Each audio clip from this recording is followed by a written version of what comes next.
आज का हमारा टॉपिक है लाइट स्कैटरिंग मेथड। ये मेथड मोस्ट इम्पोर्टेंट क्वेश्चंस में आता है और 16 मार्क्स में आएगा, लगभग हर बार आता है ये। तो चलो हम देखते हैं आज इसे। देखो, सबसे पहले हम जानेंगे कि लाइट स्कैटरिंग मेथड में होता क्या है। थोड़ी सी थ्योरी देख लेते हैं। When a beam of light is pass through a colloidal solution it suffers scattering through this phenomena is called Tyndall effect. जब कोई भी लाइट की बीम है ना वो पास की जाती है कोलाइडल सॉल्यूशन में तो वो स्कैटरिंग सफ़र करती है। मतलब जब कोई लाइट कोलाइडल सॉल्यूशन से पास की जाएगी तो वो स्कैटर हो जाएगी। तो यही फिनोमिना टिंडल इफेक्ट कहलाता है।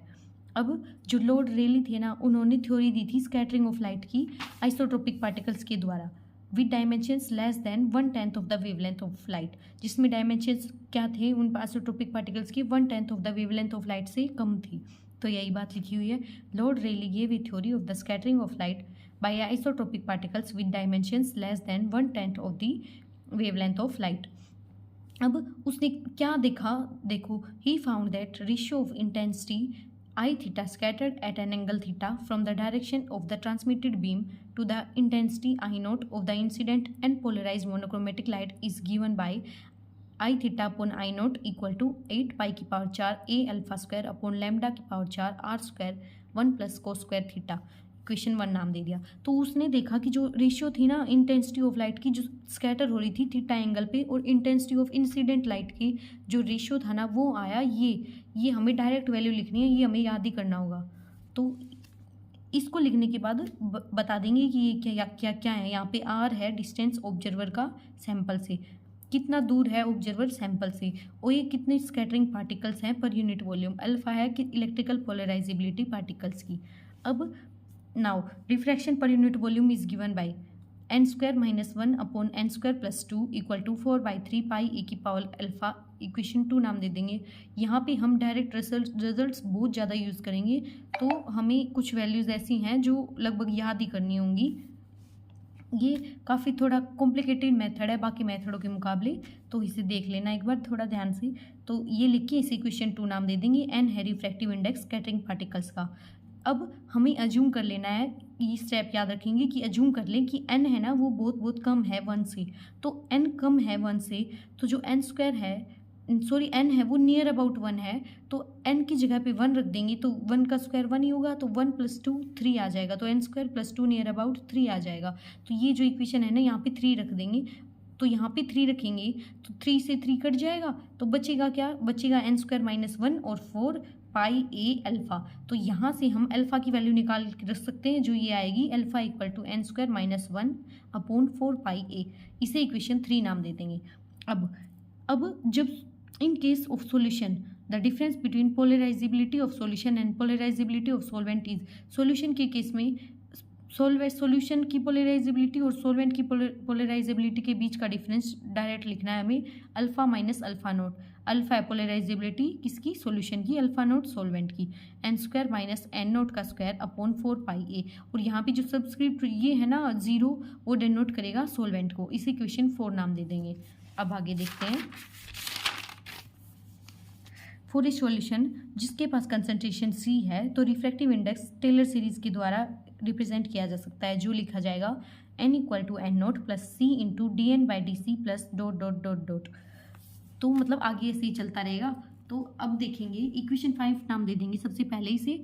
इक्वेशन 5 नाम देने के बाद क्या बताएंगे, जो ये n नोट है ना वो रिफ्रैक्टिव इंडेक्स है, कंसंट्रेशन C इज 0, जब कंसंट्रेशन 0 है सॉल्यूशन की।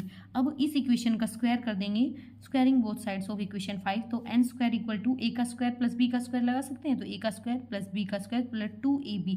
तो यही लिखा हुआ है n नोट का स्क्वायर प्लस c का स्क्वायर dn/dc का स्क्वायर प्लस 2ab। तो 2a और b, तो 2n nought c into dn/dc। अब ये वाली वैल्यू है ना बहुत छोटी होगी तो ये नेगलेक्ट की जा सकती है। तो इक्वेशन 6 बिकम्स, ये नेगलेक्ट कर दी तो ये 3 टर्म्स बची। इस साइड अगर n नोट स्क्वायर को इस साइड ले आएंगे तो ये आ जाएगा n square minus n nought square equal to 2n nought c dn/dc। इसे हम इक्वेशन 7 में नहीं, इक्वेशन 4 में, इस वाले में यहाँ पे जो a है ना यहाँ पे पुट कर देंगे a की वैल्यू, तो अल्फा माइनस अल्फा नोट निकल आएगा। अब a की वैल्यू पुट करने के बाद जो इक्वेशन 4 आएगी ना और जो इक्वेशन 7 आएगी ये वाली, उसे कंबाइन कर देंगे और एज्यूम कर लेंगे जो पोलराइजेबिलिटी है ना सोलवेंट अल्फा नोट की वो नेग्लिजिबल है, मतलब अल्फा नोट को नेग्लेक्ट कर देंगे, कुछ नहीं करना है। यहाँ पे ए की वैल्यू सबसे पहले पुट कर देंगे इक्वेशन 4 में जो हमने बताई, और अल्फा नोट को नेग्लेक्ट कर देंगे, तो अल्फा की वैल्यू आएगी, और यहाँ ये वैल्यू हमने इक्वेशन 7 से निकाल रखी है, तो n square minus n nought को स्क्वायर, तो यहाँ ये वैल्यू रख देंगे, इसको नेग्लेक्ट कर देंगे और ए की वैल्यू रख देंगे, तो ये इक्वेशन बन जाएगी alpha equal to n nought into d n by d c m bar m upon 2 pi n a. Solve करने के बाद यहाँ पर मैंने सोल्व करके दिखाया हुआ है, आप देख लेना एक बार, तो ये आ जाएगा सोल्व करने के बाद। अब अल्फा की वैल्यू आ गई, लेकिन हमें अल्फा स्क्वायर की वैल्यू चाहिए, कहाँ पे चाहिए है, जो पहली इक्वेशन है ना यहाँ पे पुट करेंगे हम, तो यहाँ पे अल्फा स्क्वायर यूज किया हुआ है, तो अल्फा स्क्वायर की वैल्यू स्क्वायर करने से निकल आएगी, तो squaring both sides of equation 8 and put alpha square in equation 1। इसका स्क्वायर करने के बाद हम इक्वेशन 1 में जहाँ पे अल्फा स्क्वायर है ना वहाँ पे रख देंगे, वहाँ पे रखने के बाद हम सोल्व करेंगे, ये मैंने आगे सोल्व भी करके दिखाया हुआ है पेंसिल से। तो अल्फा स्क्वायर की वैल्यू रखने के बाद और ए की जगह पे c n a upon m bar m रखने के बाद जो कटे ना उसे काट देना और जो बचे ना उसे रख देना, तो फाइनल आंसर जो बचने के बाद आएगा ना वो यही आएगा कि I theta by I naught equal to 2 pi square n naught square d n by d c का whole square upon n a lambda की power 4 into 1 plus cos square theta upon r square m bar m into c. अब ये जो equation आई है ना इसमें किस किस वैल्यू को डायरेक्टली पुट करना है, देखो यहाँ पे हम आर थीटा है ना वो डायरेक्टली पुट कर देंगे I theta by I naught into r square 1 plus cos square theta. R theta ये जो वैल्यू है ना ये वाली पूरी वैल्यू, इस वाली वैल्यू को हमें पहले इस साइड ले जाना है, तो यहाँ पे आर स्क्वायर ऊपर चला जाएगा और by 1 plus cos square theta हो जाएगा, तो इसी वैल्यू को कंप्लीट को रखने के बाद आर थीटा पुट कर देना है, और जो के है ना वो ये वाली वैल्यू है, इस वाली पूरी वैल्यू को के रख देंगे, इतना ही है। और फिर आगे बता देंगे कि आर थीटा और के होता क्या है, तो आर थीटा होता है रेली रेशियो और के होता है ऑप्टिकल कॉन्स्टेंट। अब जो ये इक्वेशन हमारी आई फाइनल कि आर थीटा इक्वल टू के एम बार एम इंटू सी, ये तो बाकी एज इट इज है, इन दोनों की जगह रखा है, इसकी जगह के और ये इस साइड ले जाके इस जगह आर थीटा, तो आर थीटा इक्वल टू के एम बार एम इंटू सी, ये हमारी फाइनल इक्वेशन है जिसे इक्वेशन 10 नाम दे दिया। अब इक्वेशन 10 है ना वो यूज किया जा सकता है मोलर मास कैलकुलेट करने के लिए पॉलीमर का, लेकिन जो लाइट स्कैटरिंग मेजरमेंट है ना वो मास एवरेज मोलर मास देता है, तो अब आगे सोल्व करेंगे हम थोड़ा, तो नॉन आइडियल सॉल्यूशन कंसीडर करेंगे। नॉन आइडियल सॉल्यूशन या नॉन आइडियल पॉलीमर सॉल्यूशन के कंसीडर में जहाँ पे इंट्रैक्शन होता है पॉलीमर मॉलिक्यूल्स का, मतलब पॉलीमर मॉलिक्यूल्स आपस में टकराएंगे, तो Einstein and Debye showed independently that if solute is uniformly distributed throughout the solution then no light is scattered by the solution. अगर सॉल्यूशन यूनिफॉर्मली डिस्ट्रीब्यूटेड है तो कोई भी स्कैटरिंग लाइट स्कैटर्ड नहीं होगी, मतलब कोई स्कैटरिंग टेक्स प्लेस नहीं करेगी, क्योंकि जो लाइट स्कैटर एक पार्टिकल के द्वारा जो लाइट स्कैटर की जाएगी ना वो दूसरा जो पार्टिकल स्कैटर करेगा उसके द्वारा डिस्ट्रॉय कर दी जाएगी नेबरिंग पार्टिकल्स के द्वारा, तो यही लिखा हुआ है because the light scattered by one particle will interfere destructively with the light scattered by the neighbouring particles. तो रैंडम मोशन होगा, तो जहाँ रैंडम मोशन होता है उसे ब्राउनियन मोशन बोलते हैं, तो random Brownian motion causes fluctuation in concentration, और जो extent of fluctuation is inversely proportional to the osmotic pressure developed by the concentration difference. Random Brownian motion develop होगा जो फ्लक्चुएशन कॉज करेगा कंसंट्रेशन में, और कितनी फ्लक्चुएशन है ना उसका एक्सटेंट इनवर्सली प्रोपोर्शनल होगा ऑस्मोटिक प्रेशर के जो डेवलप किया गया कंसंट्रेशन डिफरेंस के। तो सीधा लिख देना, इतना लिखने की भी जरूरत नहीं है कि random Brownian motion fluctuation cause करेगा और जो फ्लक्चुएशन है ना वो इनवर्सली प्रोपोर्शनल होंगे ऑस्मोटिक प्रेशर के, इतना लिख देना आप। तो अब ये पाया गया कि इट वाज फाउंड दैट जो के सी अपॉन आर थीटा है ना equal to 1 upon R T d pi by d c होता है। अब यहाँ पे पाई है वो ऑस्मोटिक प्रेशर है।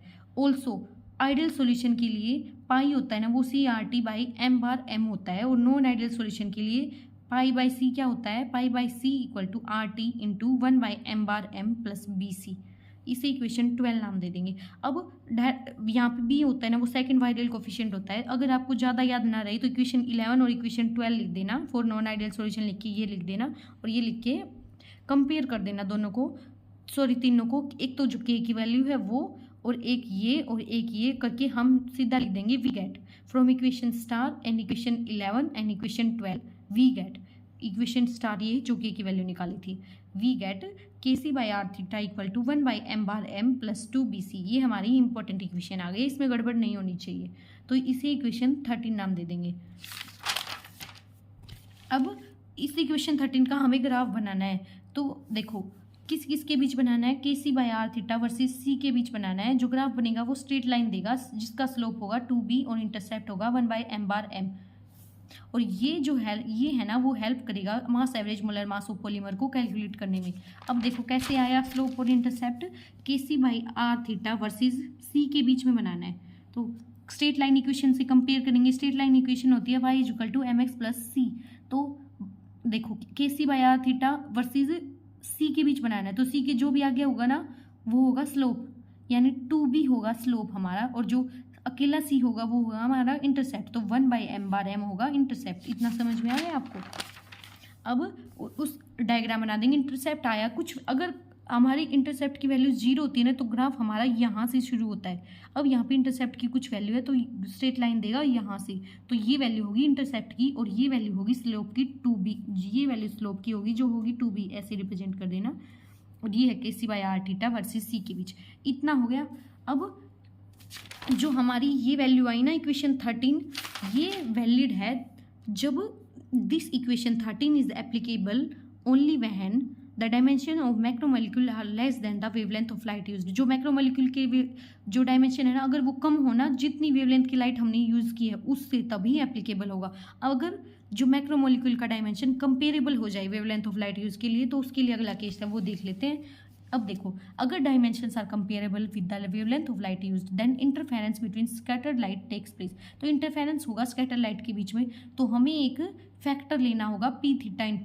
तो hence particle scattering factor p theta should be introduced.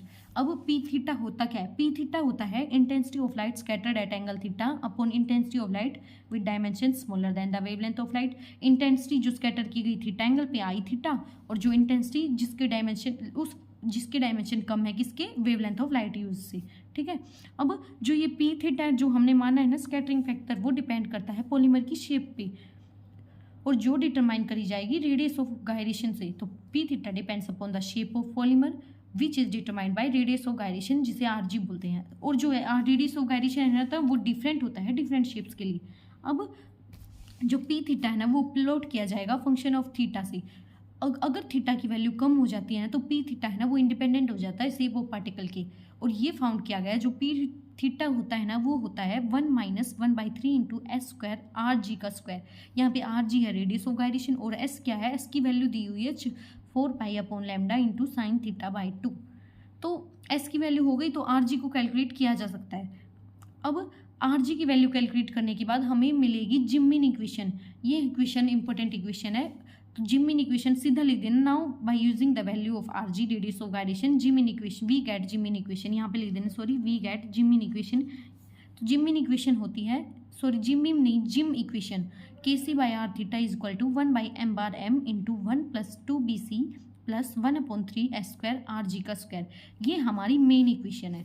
अब हम अगर प्लॉट करते हैं KC/R theta against sin² θ/2 + KC के बीच में, तो क्या आएगा वो डायग्राम मैं आपको आगे दिखाऊंगी।